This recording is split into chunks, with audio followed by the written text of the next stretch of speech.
മീനിങ്ങളെ അബൂ ഹുറൈറ റളിയല്ലാഹു അൻഹു റിപ്പോർട്ട് ചെയ്യുന്ന ഒരു ഹദീസിൽ കാണാം, വളരെ ഏറെ മനസ്സിലാക്കേണ്ട ഒരു വിഷയവും കൂടിയാണ്. അല്ലാഹു സുബ്ഹാനഹു വ തആല നമുക്ക് ഒരുപാട് നന്മകൾ ചെയ്യുമ്പോൾ ആ നന്മക്ക് പകരമായി അള്ളാഹുവിന് നാം നന്ദി ചെയ്യണം. എന്നാൽ ആ നന്ദി ചെയ്തതിന് പകരമായി അല്ലാഹു സുബ്ഹാനഹു വ തആല നമുക്ക് സ്വർഗം നൽകും. അതേ, അവൻ തന്ന നന്മകൾക്ക് എതിരായി പ്രവർത്തിക്കുകയാണെങ്കിൽ അള്ളാഹു നമുക്ക് നരകവും നൽകും. അള്ളാഹു കാത്ത് സലാമത്ത് നൽകട്ടെ. എന്നാൽ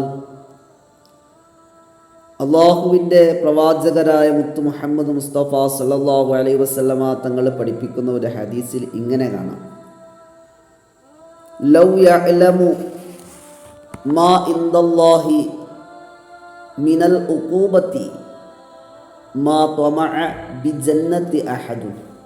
ഒരു വ്യക്തി അള്ളാഹുവിൻ്റെ ശിക്ഷയെ അറിയുകയാണെങ്കിൽ അല്ലാഹു സുബ്ഹാനഹു വ തആല നന്മ കൽപ്പിക്കാൻ പറയുകയും ആ കൽപ്പനക്ക് എതിരായി പ്രവർത്തിക്കുകയും ചെയ്താൽ അള്ളാഹു നമ്മളെ ശിക്ഷിക്കും. ഇത്തരം അള്ളാഹുവിൻ്റെ ശിക്ഷകളെക്കുറിച്ച് ഒരു മുഅ്മിനായ മനുഷ്യൻ അറിയുകയാണെങ്കിൽ ഒരിക്കലും അവൻ സ്വർഗത്തെ കൊതിക്കൂല. പിന്നെയോ അവൻ വിചാരിക്കും, അവൻ്റെ ധാരണയിലും അവൻ്റെ ചിന്തയിലും വരുന്നത്, ഞാൻ എങ്ങനെയെങ്കിലും രക്ഷപ്പെട്ടാൽ മതിയായിരുന്നു, അള്ളാഹുവിൻ്റെ ശിക്ഷയിൽ നിന്ന് രക്ഷപ്പെട്ടാൽ മതിയായിരുന്നു എന്നായിരിക്കും അവൻ്റെ ചിന്തയുണ്ടാവുക. അവൻ സ്വർഗത്തെ കൊതിക്കൂല. എന്നാൽ വലൗ യഅലമുൽ കാഫിറു മാ ഇൻദല്ലാഹി മിനർ റഹ്മ, അള്ളാഹുവിൻ്റെ റഹ്മത്തിനെ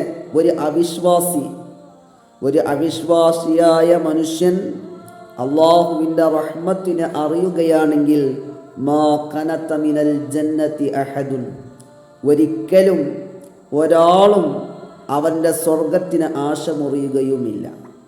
മുഅ്മിനായ മനുഷ്യൻ അള്ളാഹുവിൻ്റെ ശിക്ഷയെ അറിയുമ്പോൾ സ്വർഗത്തെ കൊതിക്കൂല. അവിശ്വാസിയായ മനുഷ്യൻ അള്ളാഹുവിൻ്റെ റഹ്മത്തിനെ അറിയുമ്പോൾ അവൻ സ്വർഗത്തെ കൊതിക്കാതിരിക്കൂല. അതുകൊണ്ട് തന്നെ മുഅ്മിനീങ്ങളെ, വളരെ ഗൗരവമാണ് ഈ ദുനിയാവ് രക്ഷപ്പെടുക, ആഖിറ രക്ഷപ്പെടുക എന്ന യഥാർത്ഥ ഉദ്ദേശം വെച്ച് ജീവിക്കുക. ദുനിയാവ് രക്ഷപ്പെടുന്നതോടൊപ്പം ആഖിറവും രക്ഷപ്പെടും. എന്നാൽ മാത്രമാണ് അവൻ നിശ്ചിതമാക്കപ്പെട്ട, അവൻ നമുക്ക് നൽകാമെന്ന് പറഞ്ഞ ആ സ്വർഗം നമുക്ക് ലഭിക്കുക. അള്ളാഹു നമുക്കൊക്കെ തൗഫീഖ് തന്ന് അനുഗ്രഹിക്കട്ടെ. അസ്സലാമു അലൈക്കും വറഹ്മത്തുള്ളാഹി.